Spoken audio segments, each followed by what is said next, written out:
Well, let me start by saying that, the Singapore International Commercial Court was formed in January 2015. And for the longest time, the only truly international commercial court in the horizon internationally was the London Commercial Court, which was formed in 1885. In the last decade, we've seen a flurry of international courts emerging. In 2009, the Qatar International Courts. In 2011, the internationalization of the courts of the Dubai International Financial Center, effectively becoming international courts. In 2013, the creation of the Abu Dhabi Global Market Courts, and in 2015, Singapore International Commercial Court. And today we are aware that in Australia, Chief Justice of the State of Victoria has already signaled Australia's intention of starting its own international commercial court. So one steps back and asks, why this phenomenon?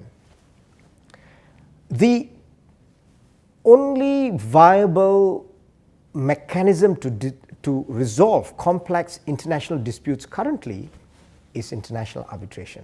But increasingly, especially in the last decade or so or more, there have been increasing voices being heard that of disaffection with international arbitration.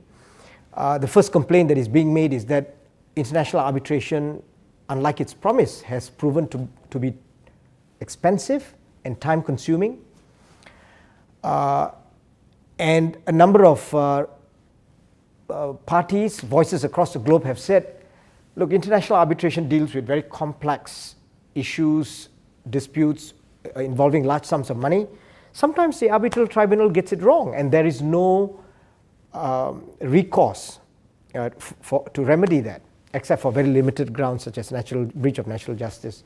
And so some quarters, some users do feel that an appellate mechanism would be useful, like the kind that has been introduced even in arbitral structures such as the AAA. One last complaint that has been made time and time again, 50% of people surveyed across many international surveys have said they have been dissatisfied with arbitrator performance across the globe. And so, it's not difficult to see that that is the main driver of the emergence of the International Commercial Court.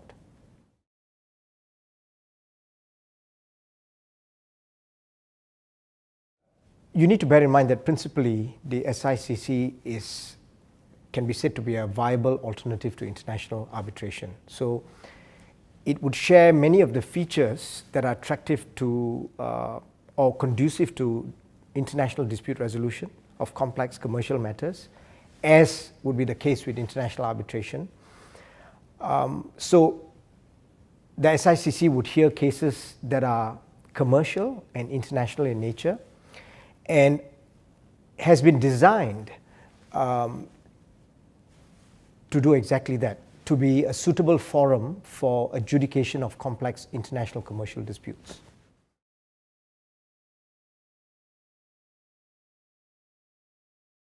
You'll recall that the SICC was formed in January 2015. It's been about almost 2 years, and we've already had 8 cases heard before the SICC. 2 cases have been concluded, and the other 6 are going through various phases of the trial proceedings. The type of cases have varied, for obvious reasons, from oil and gas disputes to investment disputes to company disputes. So you get a whole range, but they're all basically commercial and international in nature. I think the fact that at least 2 cases have been concluded with one of them going on to the second tranche within a short space that we're looking at since the formation of the SICC, I think exemplifies the point that I made, that there are very, very robust case management structures within the SICC framework.